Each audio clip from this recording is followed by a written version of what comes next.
Guys, welcome. So, collective reading ulit tayo ngayon.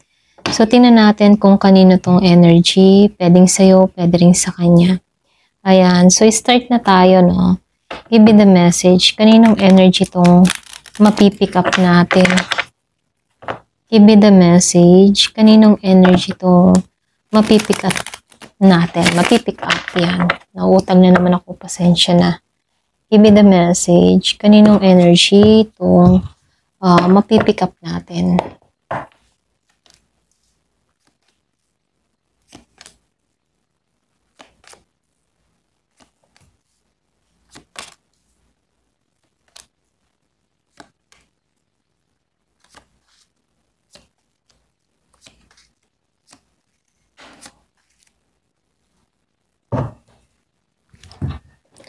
So, dito, no, nakikitaan ko tong Two of Cups, Four of Wands, and the Page of Swords dito. Hindi ito kumilos, itong tao na to, no. Meron nung nakikitang hindi kumilos, hindi naghabol, hindi nangulit, okay? Pwedeng ikaw. So, meron ding na-shock dito. Dahil wala na naghabol. Pwedeng ikaw yung tipo ng tao before na habol ka ng habol, message ka ng message. Pero dahil wala kang nakikitang response mula sa tao na to, nagbago ka, okay? Pwedeng napagod ka. So dito, no, itong tao mo, hindi niya inaasahan dito na titigil ka dito, na hindi ka magre-react dito, okay? Pero ngayon, nung nawala ka, no, nagpanik itong tao na to, okay? Tinamaan yung ego dito sa The Emperor, reverse. Para bang nawalan siya ng control. Hindi niya alam paano ka kakausapin dito, okay? So, dito, no, nakikitaan ko rin dito, dahil lumabas tong The World Upright dito, nagkaroon to ng biglaang realization. Yung iba sa inyo, ha? Kapag hindi mo na siya hinabol, ano, nagkaroon siya ng space para makaramdam siya ng guilt. So, dito sa The World Upright, nagpapakita ito na merong cycle na natapos sa loob niya. Para bang wake-up call. May pagka-turning point, okay? Ito yung moment na na-realize niya dito na hindi ka pala depende sa kanya. At may sariling mundo ka, okay?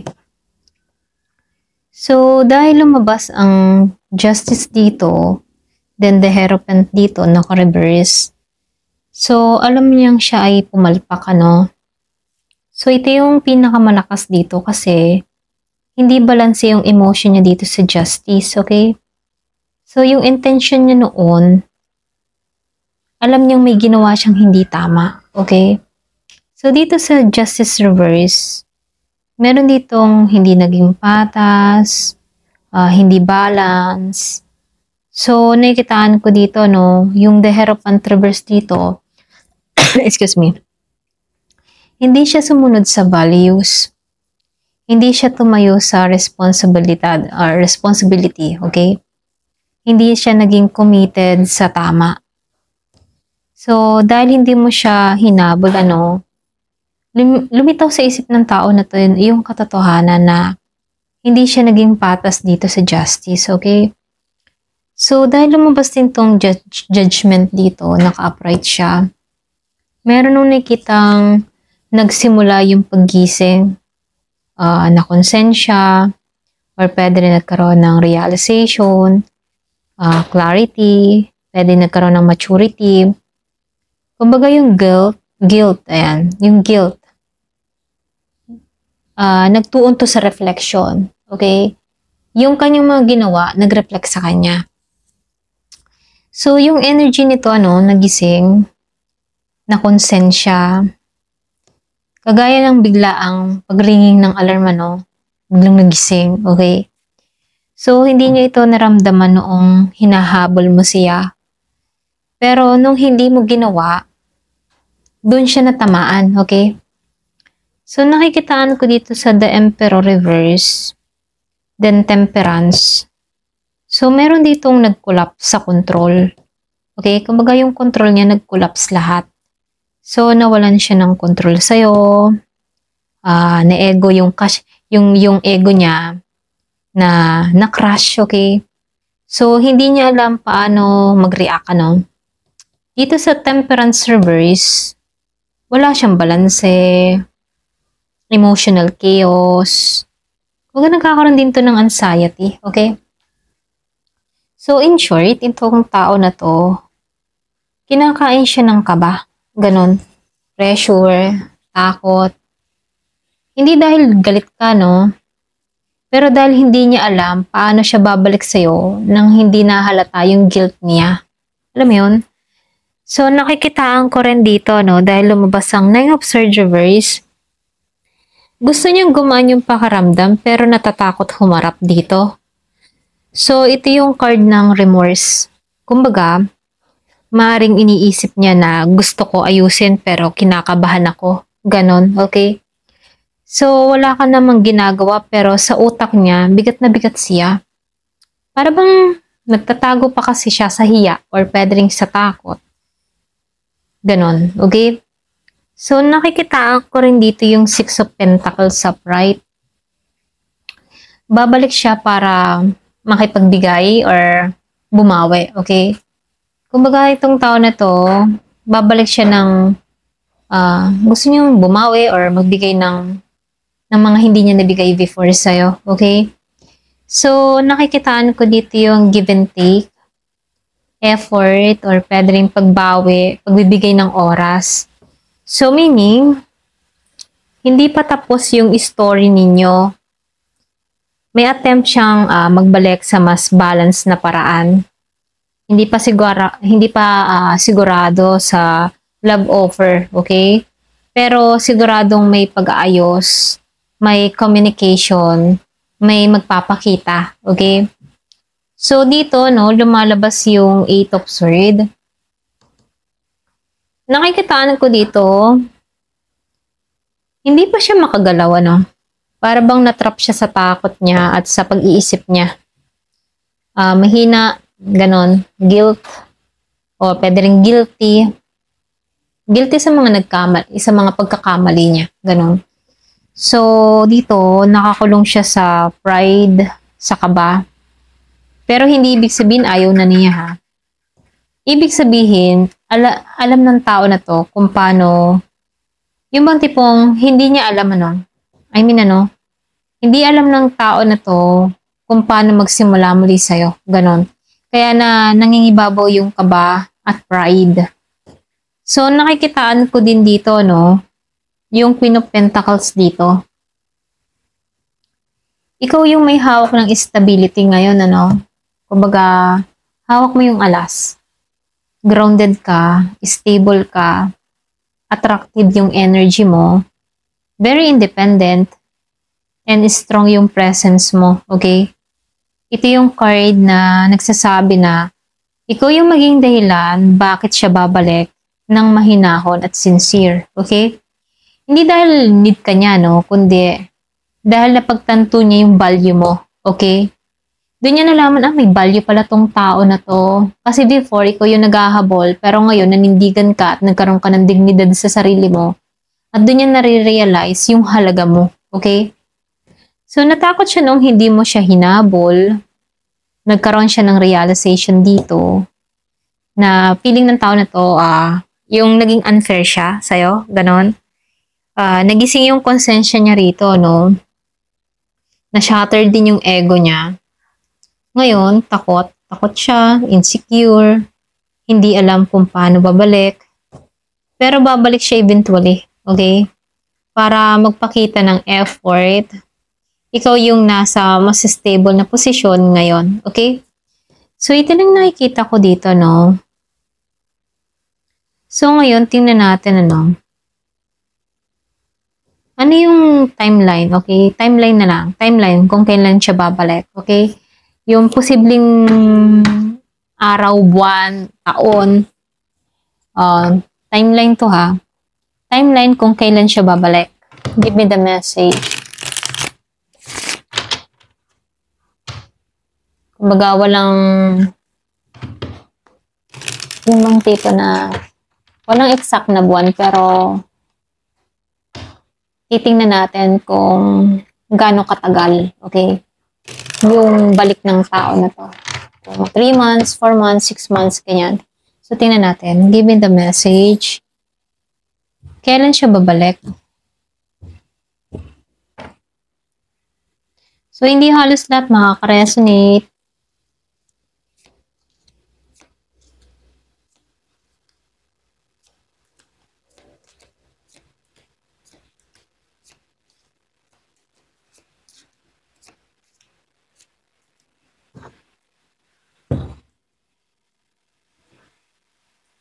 So, dito, no, lumabas sa ring King of Pentacles and the Six of Pentacles reverse. Para silang naka-reverse.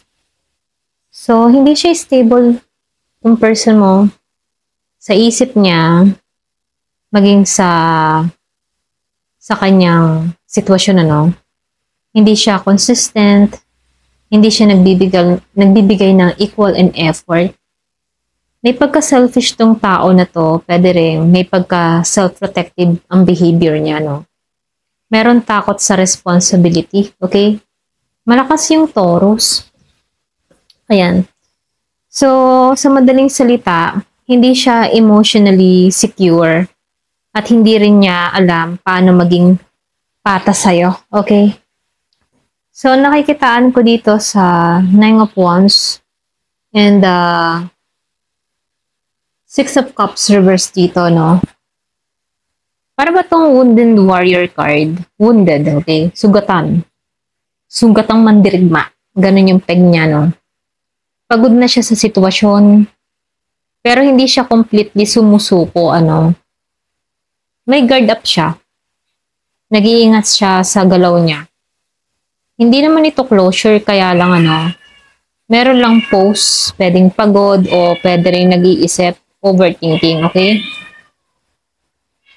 So, dito, no, lumabas ang Six of Cups sa reverse. Kumbaga, ang energy ng tao na to, tinatry niyang putulin yung attachment, pero hindi niya kaya, okay? Pwedeng tinatry niya dito na putulin yung attachment sa'yo. Yung, for example, pag-iwas sa mga memories, pagtakbo sa past, pagkalimot na hindi nagtatagumpay, ganon. So, hindi kanya kayang kalimutan kahit tinatry niya. Kaya siya nauubos mentally dito sa Nine of Wands, okay? Ayan. Ayusin ko lang to. So, dito, nakikitaan ko rin dito, no? So, sa the world, meron akong nakikitang karmic cycle na papunta, okay? So, meron ditong turning point. So, nakikitaan ko dito, may cycle na matatapos or matatapos yung old pattern ninyo. Kasi naka-upright na siya dito, no? So, ayan, pasensya na hotel ako. Positive naman to sa'yo kasi ikaw yung papasok sa panibagong chapter, okay? Lumabas tong High Priestess dito, ikaw to eh. Ikaw yung nakakabasa ng energy niya, okay? Ramdam mo, pwedeng malakas yung intuition mo, malakas yung pakaramdam mo, radar mo, okay? So, alam mo kung ano yung totoo. Ramdam mo kung ano yung tinatago niya, ramdam mo kung mayroon siyang paglilihim sa'yo, at tama yung instinct mo na may guilt itong tao na to, okay? May mga bagay siyang ayaw niyang sabihin, ganon. Pero, alam mo, sa loob-loob mo, kung ano yun, okay? So, dito, no, the rising sun, naka-reverse. Hindi siya open, yung bang tipong hindi siya ready mag-open emotionally dito, okay? May blockage. Pwedeng block yung happiness niya rito. Delay yung clarity. Delay yung reconciliation, ha? Hindi pa niya kayang maging transparent, okay? Pero hindi naman to rejection. So, ibig sabihin, meron lang tong pwedeng delay siya sa inner fear, okay? Ayan, ito yung nagpapatagal, delay dahil may inner fear, kumbaga. So, nakikitaan ko dito yung the tower upright. So, dito, bigla ang pagbabago sa connection nyo. So, ibig sabihin dito, pagbagsak ng kanyang pride, pwedeng sudden realization, biglang makita yung totoo, pwedeng wake up call, okay? So, magiging trigger to, bakit siya nagbago. Pwedeng ikaw, nag-trigger siya. Bakit ka nagbago? Ganon. Madalas siya naisip yun. Para bang gumuho yung wall niya sa pagbabago mo, okay? So, lumabas dito yung Page of Swords upright. May nag-stalk, may nag-observe. Yung iba sa inyo ha, may nag-stalk, may nag-observe. Observe, yan. Pasensya, notal talaga ako. So, hindi siya mawala. Ganon. So, nagmamasid siya sa moves mo. Curious siya sa'yo. Naghihintay ng timing, pero hindi siya nag-a-act. Okay? So, nakikitaan ko dito sa Ace of Swords, naka-reverse. Hindi pa siya handang magsabi ng totoo. Ito lang yung nakikita ko. No? Hindi makapagsabi ng katotohanan. Takot sa confrontation. Hindi pa malinaw yung isip niya rito, no? Maraming gustong sabihin pero pinipigil. Ay, alam mo yun? Kaya siya nakastuck. Ganon. So, hindi siya magaling mag-express ng kanyang nararamdaman. So, pero doon lumabas tong the midday Sunday up. Okay, naka-upright na siya rito. Yung clarity, papunta sa'yo. Yung iba sa inyo ha, hindi sa kanya. Kasi, ikaw nagkakaroon ka ng light. Ikaw nagkakaroon ka ng clear-minded, okay? Ikaw lalakas yung emotionally at mentally, okay? Kumbaga, ikaw ay giginhawa habang siya ay nalilito, okay? So, dito, dahil lumabas ang King of Swords, the upright dito, no? Babalik siya with logic dito. Truth and clarity. Magsasalita ng diretsyo. Magbibigay ng explanation. Mas logical nga lang dito, no? Pero less emotional, okay? Mas honest, mas matured. Ito yung truth card. Kumbaga, hindi pa nga lang ngayon, ano? Pero dito sa The Tower kasi, nasira siya dito, then lumabas tong King of Swords. So, nangangahulugan na meron dito biglaang magiging tapat, okay? Or pwede rin pinagtutulakan siya dito na maging tapat. So, dito lumabas ang Death Reverse, ano? Meron nga lang ditong pinipigilan yung ending pero hindi rin siya nagbabago. Alam mo yon? So, lumalabas dito, ayaw niyang tuluyang mawala ka, pero ayaw rin niyang habulin yung, yung ba tipo na, ayaw niyang tuluyang mawala ka, pero ayaw rin niyang baguhin yung pattern niya. Ganon. Kumbaga, ego, fear, uncertainty, okay? So, nakikitaan ko dito, no, gusto kanya manatili, pero ayaw naman niyang baguhin yung kanyang mga ginagawa. Alam mo yon? So, meron ditong matatagalan yung cycle ninyo. Okay? Meron ditong delay sa transformation kasi siya takot sa pagbabago. Okay? Ayan, ito lang nakikita ko. Itong tao na to, unstable siya. Unstable ha. Defensive at takot magsabi ng totoo. Ito lang nakikita ko. Tinatry ka niyang kalimutan dito pero hindi niya kaya. Okay? So, dito sa The Tower, nagpapakita siya na nagkakaroon to ng biglaang wake-up call sa kanya para bumalik siya dito sa King of Swords. Maging tapat, maging clear, maging straightforward. Pero pinaka-block. Meron ditong pinaka-block dito sa death. Okay? Kumbaga, pinipigil niya yung pagbabago. Ito lang nakikita ko. Kaya, hindi pa tapos. Okay?